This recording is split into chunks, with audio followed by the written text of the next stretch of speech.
There's something about Ron Howard, that calm, thoughtful presence, always polite, always composed, a director who built his name on decency, patience, and respect. But once, during a quiet interview, a question about old Hollywood changed the look on his face completely. He leaned forward and said softly, almost in a whisper, "You wouldn't believe what those people did when no one was watching." To him, the so-called golden age wasn't golden at all. It was a kingdom of silence, where cruelty was disguised as charm and power excused every sin. A world where people were adored on a screen, but despised behind the camera. Ron had grown up worshiping those icons, studying their movies frame by frame, but when he learned the truth, it haunted him. He said once, "They built dreams for millions, but they destroyed just as many lives in the shadows." And after decades of silence, he decided it was time to speak, to name names, to expose the monsters hiding behind smiles and applause, the faces America once loved. He called them something else: predators, manipulators, tyrants, people who smiled for the camera while ruining others' lives. And so tonight, through his own words and memories, we reveal the 6 most evil actors of Hollywood's golden age, from the smiling liar to the charming predator who died with nothing but his guilt. Hollywood was never built on gold, it was built on secrets. And tonight, those secrets will no longer stay buried. To millions of Americans, Mickey Rooney was the face of joy, the boy who danced, sang, and smiled his way through the darkest years of the Depression. He was Hollywood's first child superstar, a symbol of pure innocence on screen. But as Ron Howard once said, behind that smile was misery. And worse, he spread it to others. Born Joseph Ewell Jr. in 1920, Rooney was only a child when the studios discovered him. By 18, he was the highest paid actor in America. MGM practically worshipped him. They built entire empires on his grin. The all-American boy who could make everyone forget their troubles for a few hours. But fame, when it comes too early, twists people, and Rooney twisted fast. He married 8 times, he cheated on almost every wife, he gambled away millions, humiliating the very people who tried to love him. His second wife, Ava Gardner, once said bitterly, "He was the shortest man with the biggest ego in the world," and she wasn't wrong. By the time the cameras stopped rolling, Rooney's life was already collapsing under its own chaos. In 2011, decades after his fame had faded, his 8th wife, Jan Chamberlain, and her son were accused of elder abuse and theft. They drained his bank accounts and isolated him from family, leaving the once bright star alone and broke. But long before that, the darkness had already spread to others. His co-stars whispered about his cruelty and unpredictable temper.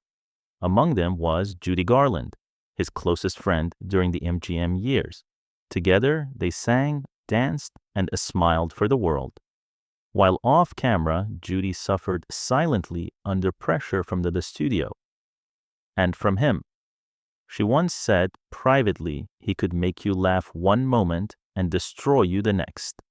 The same system that made them stars also broke them both. Judy turned to pills, Rooney to gambling and rage, and when everything came crashing down, he blamed everyone but himself.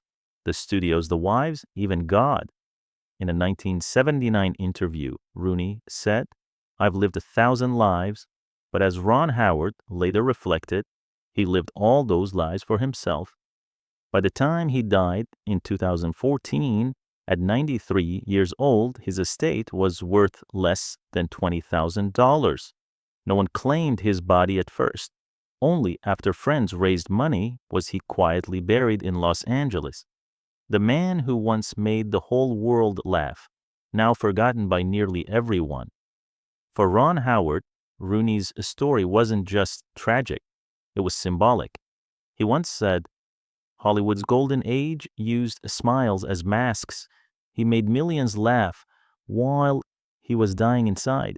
And maybe that's the saddest evil of all, when pain becomes performance and no one notices. But as Ron would later discover, this was only the beginning, because beyond the broken smile of Mickey Rooney lay far darker sins that the spotlight still tried to hide. For Ron Howard, one name stood out as a haunting contradiction: Roman Polanski, a man whose genius was undeniable, but whose darkness poisoned everything he touched. Howard once admitted, I admired his films before I knew who he really was. Then I realized talent doesn't excuse a person. Sometimes it just hides them. Born in Paris in 1933 to Polish parents, Polanski's early life was carved from tragedy. He survived the Nazi occupation, escaping horrors that would scar anyone for life. People said he was marked by darkness, and maybe he was, because that same darkness would one day spill out of him, staining everything he achieved. In the 1960s, Polanski became one of the brightest new directors in the world. Films like Knife in the Water and Rosemary's Baby turned paranoia into poetry. He was celebrated as a visionary, a man who could turn fear into art. But as Ron Howard would later observe, the fear in his movies wasn't made up. It came from somewhere real, inside him. Then came March 1977, and the illusion shattered forever. Polanski was arrested for sexually assaulting a 13-year-old girl named Samantha Geimer after what was supposed to be a photo shoot at Jack Nicholson's Los Angeles home. The evidence was overwhelming. He confessed to unlawful sex with a minor, and before sentencing, he fled, escaping to France and never returning to the United States again. Hollywood's reaction, it split the industry in two. Some condemned him, others defended him as a misunderstood genius. To a young Ron Howard, then still early in his career, watching this unfold was devastating. He said years later, they talked about art while a child's life was broken. And while Polanski hid behind the borders of Europe, his career thrived. He kept directing. He kept winning. In 2003, he even won an Oscar for The Pianist. When the audience at the Dolby Theater rose to their feet in applause, Ron Howard refused to stand.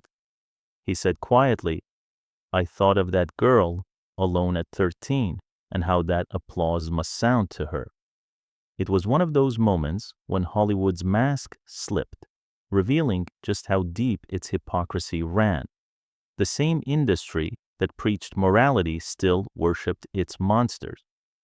Decades later, when Polanski won Francis César Award in 2020, protesters walked out in fury. For Howard, that was justice arriving late, but at least arriving.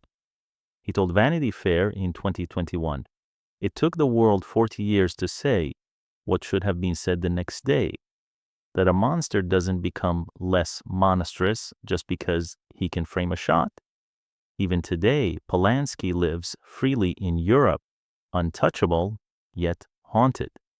His very name has become a symbol of Hollywood's greatest moral failure, the willingness to protect the artist and abandon the victim. Ron summed it up bitterly. Hollywood forgives anything as long as the lighting is good. But as shocking as Polanski's story was, Ron Howard knew this wasn't the end of Hollywood's sins. The rot ran deeper, because next came a man whose name was once synonymous with America itself, and whose truth was far uglier than anyone dared to say aloud. To millions, John Wayne wasn't just an actor, He was America, the fearless cowboy, the righteous soldier, the symbol of everything strong and proud. But as Ron Howard once said, when I learned who he really was, I stopped seeing the hero. I saw the bully who used his country like a costume. Born Marion Morrison in Iowa, 1907, Wayne climbed his way up through the studio system, building his brand on one image: unshakable toughness. By the 1950s, he was no longer just a man. He was an idea, and like all dangerous ideas, he demanded worship, not respect. He ruled movie sets with intimidation. Crew members said when Wayne's temper flared, the air itself seemed to freeze. Actor Christopher Mitchum once described it perfectly. When Duke got angry, the air froze. You either agreed with him or you were gone. To Ron Howard, that wasn't discipline. It was fear pretending to be leadership. And Wayne wielded that fear like a weapon. His cruelty wasn't confined to movie sets. He carried it everywhere. He publicly mocked women, humiliated Native American actors, and dismissed black performers who dared to challenge stereotypes. But perhaps the most chilling glimpse into his real beliefs came in 1971, when Playboy published a now infamous interview. In it, John Wayne openly said Native Americans were selfish for wanting their land. He claimed black people weren't yet responsible enough to govern themselves. He declared that films needed real men, not complainers. Decades later, those words would resurface and burn through his legacy like wildfire. What people once called patriotism suddenly looked a lot more like hate. On the set of The Searchers, Wayne's obsession with control clashed with director John Ford. Ford wanted to portray Ethan Edwards, a bitter, racist ex-Confederate. As a warning, Wayne wanted him to be a misunderstood hero. When Ford pushed back, Wayne refused to change. The final film became both a masterpiece and a mirror, showing not just the character's cruelty, but the actor's contempt. Years later, while studying film at USC, Ron Howard analyzed The Searchers frame by frame. He said, "It's terrifying because you can't tell where the role ends and the man begins." Even as old age and cancer weakened him, Wayne never apologized. He never questioned what he stood for. He called his critics a soft. He blamed a changing world for turning its back on him. He died in 1979 at 72 years old, still hailed by millions as an American icon. But to filmmakers like Ron Howard, his legacy was a warning, proof that power built on prejudice doesn't mellow with age. It festers, it hardens into bitterness. Howard once summarized it in a single line: "The myth survived, but the man behind it never deserved the legend." But political hatred wasn't the only poison in old Hollywood. Some of its stars didn't just dominate others, they delighted in cruelty. They didn't scream with ideology, they simply enjoyed control. And none embodied that cold, quiet kind of evil more perfectly than the next name on Ron Howard's list. If Mickey Rooney hid his darkness behind laughter and John Wayne wrapped his hate in patriotism, then Faye Dunaway represented something colder, cruelty wrapped in beauty. To Ron Howard, she was proof that evil in Hollywood didn't always arrive with violence. Sometimes it came dressed in glamour, in control, in humiliation, in an ego so large it crushed everyone nearby. She was born in 1941 in Bascom, Florida, and her rise was meteoric. From Bonnie and Clyde in 1967 to Chinatown in 1974, Dunaway didn't just act, she hypnotized. She moved like a goddess, sculpted from ice, untouchable, magnetic, terrifyingly perfect. But behind that brilliance, the whispers never stopped. Crew members, co-stars, assistants, they all carried the same stories. Stories of endless demands, sudden rages, and tempers that left entire film sets trembling. Her co-star in Mommy Dearest, Rutania Alda, once said, "You could feel everyone's fear on that set. We never knew when she'd explode."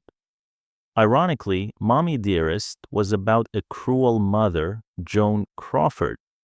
And as filming continued, Dunaway became almost indistinguishable from the monster she was portraying. Director Frank Perry later confessed he nearly quit the film.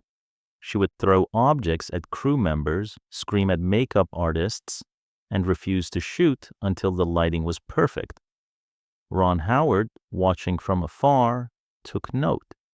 Years later, he said, "She chased perfection so hard that she forgot about being kind." It wasn't just one movie. Her behavior followed her from set to set. On The Wicked Lady, witnesses said she slapped a cameraman and spat on a crew member. On Don Juan de Marco, she humiliated assistants so viciously that filming stopped for an entire day. Her former manager, Jay Bernstein, summed it up best. Faye doesn't just play divas, she becomes them. For a while, Hollywood tolerated it. After all, she was Faye Dunaway, beautiful, brilliant, bankable. But slowly, the tide turned. By the early 2000s, her reputation had become radioactive. Directors refused to hire her. Producers whispered warnings. By 2011, she was fired from the Broadway play Tea at 5. Her response? She blamed everyone but herself. Ron Howard never publicly attacked her, but when asked in an interview about Dunaway's legacy, he didn't hesitate. He said quietly, "Power without kindness turns into poison." Her downfall wasn't sudden. It was slow, like ice melting. The woman who once ruled red carpets now walked into film retrospectives where people avoided her gaze. Alone, proud, still beautiful, but feared. To Ron Howard, she wasn't just another Hollywood tragedy. She was a mirror, a reflection of what happens when talent devours empathy. He once said, "People think cruelty is a strength, but it's the weakest thing of all, because it always destroys itself first. And if you think emotional cruelty is horrifying, the next story makes it look almost merciful, because the man who follows was not only cruel, he was violent. A Hollywood legend who built an empire on his rage, and when he died, his name carried whispers of a secret that would stain the industry forever." In the grand mythology of old Hollywood, Kirk Douglas was seen as a man of honor, a fighter for justice on the screen, a symbol of courage and conviction. But as Ron Howard would later discover, the reality was far darker. Douglas was the kind of man who preached fairness while spreading fear. He inspired others and terrified them at the same time. He was born Isur Danielovich in 1916 to poor immigrant parents who had fled hardship in search of hope. That a struggle carved something fierce into his soul, a relentless need to win, no matter the cost. And when he finally broke through with Spartacus, the world bowed to him. He had fame, wealth, respect, everything he had ever dreamed of. But it wasn't enough. It never was. People who worked with him began to share quiet warnings. Kirk Douglas doesn't just want to be great, he wants to control everyone around him. His temper was legendary. Crew members recalled his explosions, his shouting fits, his icy glares that could make grown men crumble. Actress Deborah Paget once said, "He didn't just want to win a scene, he wanted to own the room." Ron Howard, who studied Douglas's acting as a young filmmaker, saw something that frightened him, a raw anger barely contained beneath that dazzling smile. He later said, There's fury hiding under that grin, the kind that eats a man alive from the inside. And that fury didn't just stay on movie sets. Hollywood insiders had whispered for decades about Douglas's violent temper toward women, and one story in particular became a wound that never fully healed. In the 1950s, a young actress named Natalie Wood, just 16, was allegedly raped by Kirk Douglas in a hotel room. The story was buried, protected by the studio system that worshipped its powerful men. No charges were ever filed. No headlines printed the truth. But in 2018, Natalie's sister Lana Wood wrote about it in her memoir, and the old wound reopened for the world to see. Douglas never faced justice, and when he died in 2020, at the astonishing age of 103, people mourned him as a Hollywood legend. But beneath the applause, others whispered the question Ron Howard had often asked himself: how many legends were built on the suffering of others? Director Stanley Kubrick, who worked with Douglas twice, called him the most driven man I've ever met and the hardest one to control. To Ron Howard, that single quote said everything. He reflected Douglas wasn't chasing greatness. He was chasing power, and Hollywood let him believe he could have both. When Douglas received a special Oscar in 1996, the audience stood and cheered. But for Howard, the moment felt different.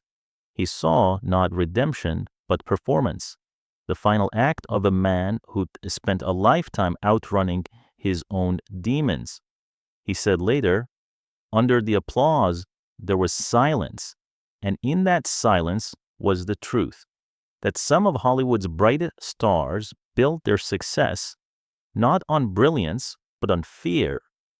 And standing at the top of that mountain of fear was the darkest of them all, the man Ron Howard called the devil who smiled, a hero on screen and a monster when the lights went out.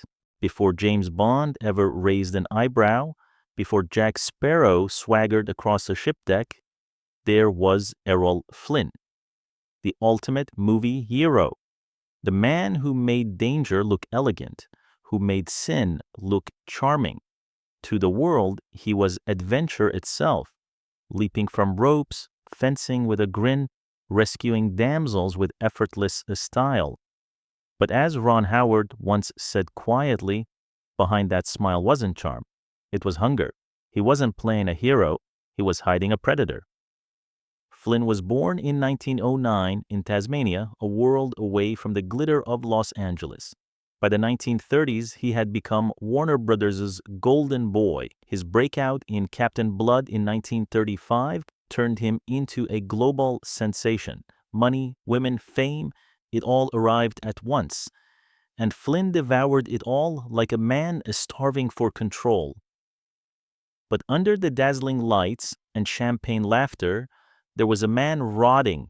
He drank heavily, took drugs constantly, and treated people as props in his own movie. His arrogance was legendary. He truly believed he was untouchable, and for a long time, he was, until 1942.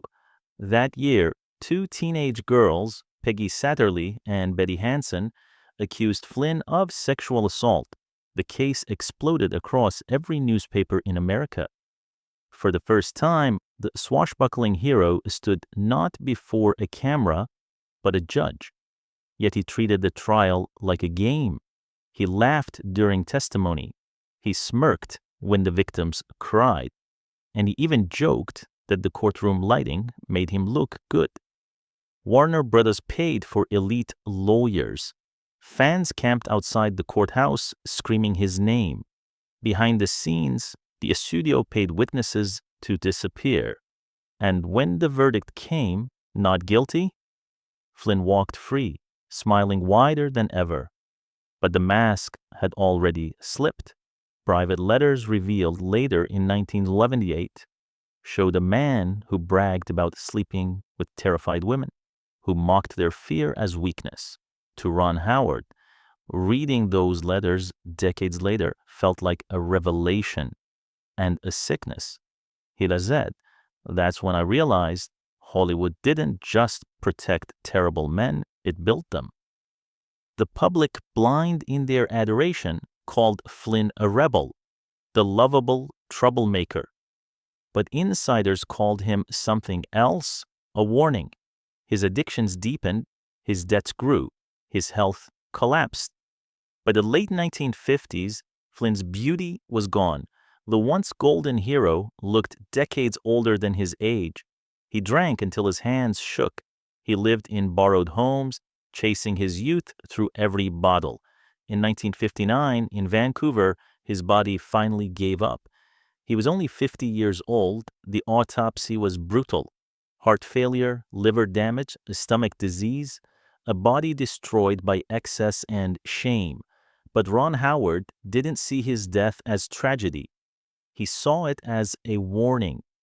He died the way he lived, taking everything he could, giving nothing back. Errol Flynn had become the perfect metaphor for old Hollywood, a world that worshipped charm and excused cruelty, a system that rewarded beauty and buried victims. The smile that once lit up screens became, in death, a symbol of how fame can rot a man's soul. When Ron Howard finished listing these names, Mickey Rooney, Roman Polanski, John Wayne, Faye Dunaway, Kirk Douglas, and Errol Flynn, he didn't speak with anger, he spoke with sorrow, because for him, these weren't just stories about fallen stars, they were lessons, warnings etched into history. He said, "The scariest monsters aren't in horror movies, they're the ones the spotlight protects." Hollywood's golden age wasn't golden at all. It was built on silence, on broken lives hidden behind applause. And though the era has passed, its lessons remain. Power without accountability destroys. Talent without humanity corrupts. And silence in the face of evil makes us all responsible. So, which story shocked you the most? The smiling liar, the protected criminal, the hateful icon, the cruel perfectionist, the violent tyrant, or the charming predator? Tell me in the comments below, because the more we talk about these truths, the harder it becomes for history to repeat itself. As the echoes of the past fade into silence, Ron Howard's voice still lingers, not the voice of a director, but of a witness.